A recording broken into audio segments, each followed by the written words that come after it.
Namaste student. Here we have 6 problem related to test paper 10 RS Agarwal class 8. So first problem, by selling a flower pot at rupees 322 a man gain 15%. At what price should he sell it to gain 20%? So in this case what we're going to do, first we're going to find the cost price. Why? Because for a particular item the cost price is fixed but you can change the selling price. So we need to find the cost price. So here we have a formula. You can see the presentation already I have done. So here CP is this one, gain percent, CP at this one, not CP, that is your SP here.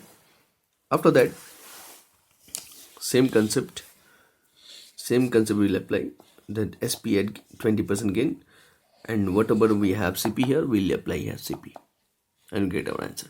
Okay, next we'll proceed.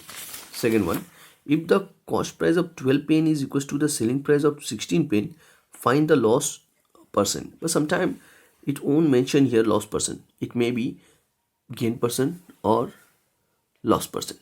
So in that case what we're going to do, we're going to take the cost price.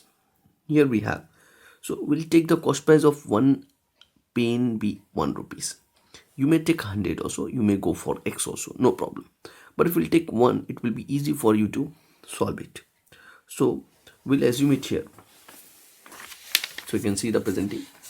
So let CP of 1 pen equals to rupees 1. Then according to question, SP of 16 pen equals to CP of 12 pen. That means SP of 16 pen will be 12 and CP of 16 pen will be rupees 16. So which one is bigger? Yes, CP is bigger. Since CP is bigger, that means we are getting loss, and there is a formula loss percent. We substitute, we'll get the answer. Next question, a dealer get 30% less if instead of selling a chair at a gain of 12%, he sell it at a gain of 8%. Find the cost price of the chair. So first we're going to take let the cost price of the chair be X. Now what? Let me try to explain it in Hindi if possible. Okay, कहता है कि एक dealer ने 12% में बेचा और उससे अगर 30 रुपया कम में बेचा तो क्या हुआ, उसको 8% गेन हुआ. पहले मान लीजिए किसी 1 रुपीज़ में उन्होंने बेचा तो उनको 12% प्रॉफिट हुआ, और फिर उसी रुपया से अगर वो 30 रुपीज़ कम कर देते हैं तो उनको प्रॉफिट होता है 8%. तो यहाँ पे हमारे प्रेजेंटिंग है, देखते हैं क्या है. कॉस्ट प्राइस ले लिए तो SP एट 12% गेन माइनस 30 कम कर दिए तो हमें क्या मिल रहा है, SP at 8% gain. Now will substitute the formula, this one 100 plus gain percent by 100 into CP. We'll apply both side, this side also and this side also, and then after solving linear equation in one variable we'll get our answer. Okay, next, a trader mark his good at 30% above cost price and allow a discount of 10%. What is his gain percent? क्या कहता है कि एक trader अपने goods को 30% ज़्यादा rate में रख दिया कॉस्ट प्राइस से और फिर डिस्काउंट देता 10% का, डेफिनेटली प्रॉफिट तो होगा ही. ठीक है, तो कितना परसेंट प्रॉफिट होगा, गेन परसेंट? तो आप बोलेंगे सर 20. नहीं, ऐसा नहीं कह सकते. चलिए देखते हैं. सो पहले हम लोग मान लेते हैं CP ऑफ गुड भी ₹100. आप X भी मान सकते थे, कोई प्रॉब्लम नहीं. मार्क प्राइस 30% एवो बढ़ाया है, इसका मतलब 100 प्लस 30% ऑफ 100, तो 30% ऑफ 100 मीन्स 30. 100 प्लस 30 130. डिस्काउंट कितना, इस पर डिस्काउंट हुआ 10%. Remember not on this, discount हुआ डिस्काउंट पे MP पे हुआ, that means 10% of 130, that means 13 rupees. तो सेलिंग प्राइस कितना हुआ, मार्क प्राइस से डिस्काउंट किए, 130 से 13 रुपीज़ माइनस किए, 117. इसका मतलब उन्होंने खरीदा 100 में और बेचा 117 में. सो आप देख सकते हैं गेन कितने हो गए, 17 रुपीज़.